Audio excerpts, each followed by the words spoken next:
Hello, welcome back to the blog. I haven't been down for a while. It's been a while since I've actually uploaded any videos because I've been down here twice since I'm at the Syndicate down in Cambridgeshire. There it is. I haven't been down for 3 weeks now. Family stuff, being on holiday. So my first session back. The last two sessions I never caught anything, never recorded it because the camera was playing up, so saved up some money and bought a new one, which will hopefully be miles better quality than the last one I had. So yeah, I'll tell you a bit about the lake. It's about 60 fish in here, 9 acres. About 20 of them over 30 the right time of year, and it's a lovely day today. It's been about 17-18 degrees. It's absolutely wonderful weather. Spring's definitely here since the last time I was here. All the frogs are out, toads are out. You can just tell spring's definitely arrived. So hopefully the fish will be on the feed. I've seen a few. I've seen one jump over in that direction over there, roundabout. But yeah. So yeah, should hopefully start picking up. There's been a few out, a few shown. And while I'm here, I may as well take you through some of the kit I bring with me. I try and travel as light as possible rather than carrying loads of stuff around. So just purchased myself a new Nash airframe indulgence bed chair because my old airframe is getting a bit old and tatty. So there it is, yeah. Absolutely lovely bit of kit. Double sleeping bag. Still comes in chilly on the night, so still need a double sleeping bag with these lovely wraps around you, keeps you warm, keeps your body eating. Excellent idea by Nash. Brilliant idea. And basically, I've got all my cooking stuff on here. I don't bring a bivvy table, I just find it easier to just use the bait bucket instead. It all goes on there. This side, the kettle. And water, obviously. Everything else just goes in my rucksack there. I carry on my back. Makes it easier for the barra. And then we have rods.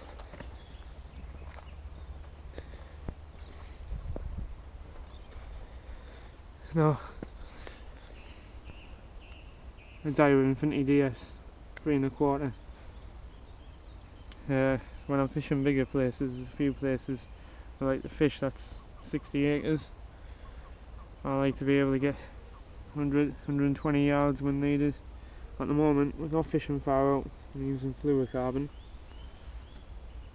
which is pins it nicely to the lake bottom, especially when you're fishing with chod rigs. Keeps everything out of the road so the fish can't suspect anything's in the way. And as you can tell, I'm fishing them dead slack lined.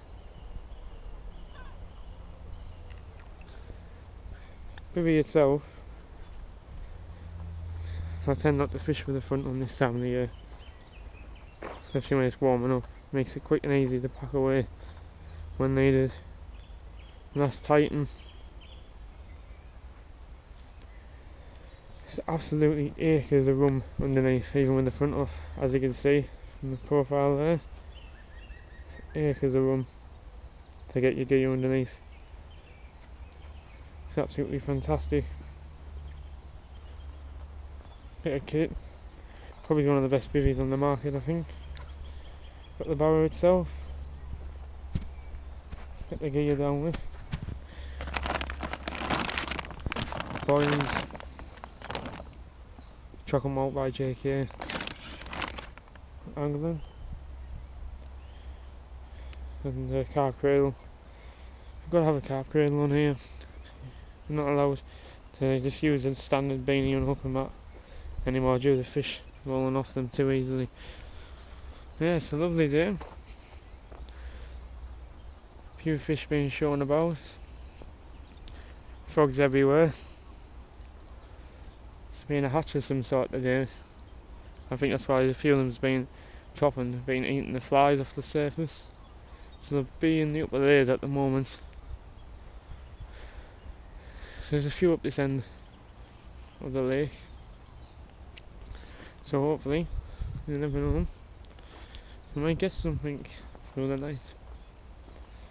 Like I say, I've been down twice and I haven't bothered vlogging it because the fact that the other camera kept laying up all the time. Wasn't really much to show you. There wasn't really many moving. So what happened was the weather was nice and warm, like it's 14-15 degrees, and then it got a few hard frosts in the night time. I think the hard frost sort of killed it dead. So 7-8 fish come out one weekend, which is quite unusual for here, and then we got the frosts and that sort of killed it.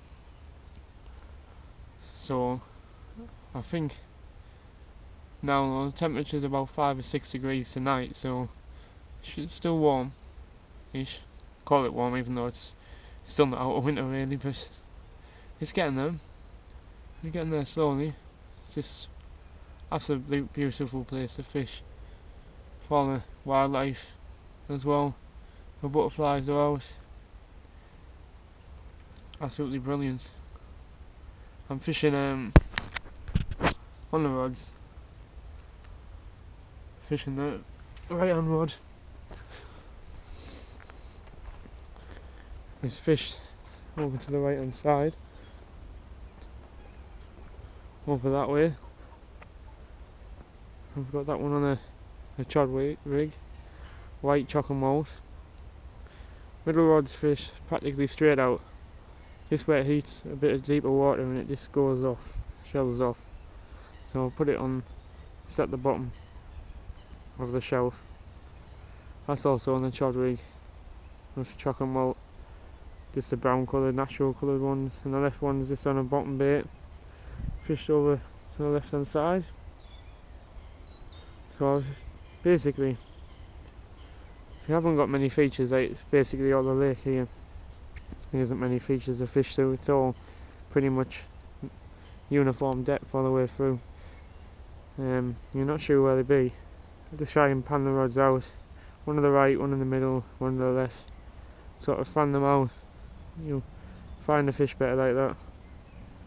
Try and fish for a few liners, and that way you should get a general idea which area they're in. If not, the only way I think of doing it is trying to make your own. Trying to make your own feature, and that's basically just start pre-baiting it every week. Little spots like overhanging trees, or just the middle of the lake, and then obviously be a natural feature for the fishes to keep coming back to, because finding food there, it's not dangerous because there's no hooks there. So you just keep the bait going in. Don't fish the areas until, give it a few weeks or a month or two if you've got that much time. Let them get confidence on it first, and then start fishing them. And you should see some results. It's quite hard to do because this water's 190 miles away from where I live, and it's quite hard to get any baiting going when you live that far away, coming down like every fortnight. Normally only for 24 hours. This time I've managed to get out for 2 nights. So you never know. Hello again, good afternoon. It's about 1:30. I've moved pegs to a different lake this time. Nothing was happening over there. It was pretty quiet on the other lake. I decided to move over here, try in this peg. seen a few fish patrolling on that far bank along them reeds. Got one rod just off the left hand of them reeds, one in front, one just in the middle. Been getting a few liners off about our bait up. And a lot of people like to spod the bait out, which is good on waters where there's a lot of fish in it and they're used to spodding. You can sort of get away with it if the fish are young and not as cagey. Then yeah, spodding, you can sort of get away with it. For example, say I wanted to spod over to there. If this was like a high stocked lake, then it'd be alright. But for example, I'll set up a little example here. There's what it'd be like if you spotted it out, all collected into a nice little pile. So that was a hook bait in the middle there, which is fine, catches fish. But when the fish get cagey and used to that, they come across a tight baited area like that, and you just approach it with caution and don't really eat it. I prefer to use rather a phone stick, 2 baits at a time, spread over the whole area. To be spread out, there might be about 4 foot in between baits, but what it creates is a less cagey environment for them as they're going along the whole swim. For example, from left to right, you're not finding a little tiny patch of bait like that, but they're finding a patch of bait more like this here. I don't know if I can pick this up actually. As you can see, there's one over here, there's one over here, and there's a few more over there. There's a good 2-3 feet between them. What happens is the carp come along, pick one up, they swim along a bit more, see another one, pick that one up, and it's harder for them to distinguish which one's your hook bait and which one's the actual freebies. So spread a whole, I'd say the size of a football pitch, spread it all over the swim. It will help you get more bites that way, because the fish are less likely to spook and more likely to not be able to pick out which one's your hook bait. So a little tip for you there. Also, I don't know if you can see, the baits are white. Now, a lot of people think that the bait's gone off when it's white like that, when in actual fact it's just all the attractors inside that's starting to leak out of the bait.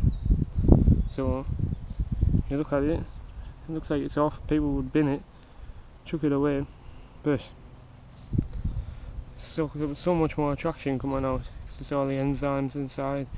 It's just leaking out so much more attraction into the water. The fish find they like eating that a lot better than the others. Also, a lot of people ask, so they can't get the bait to go like that, and you just keep it in the normal bag it comes in, like this.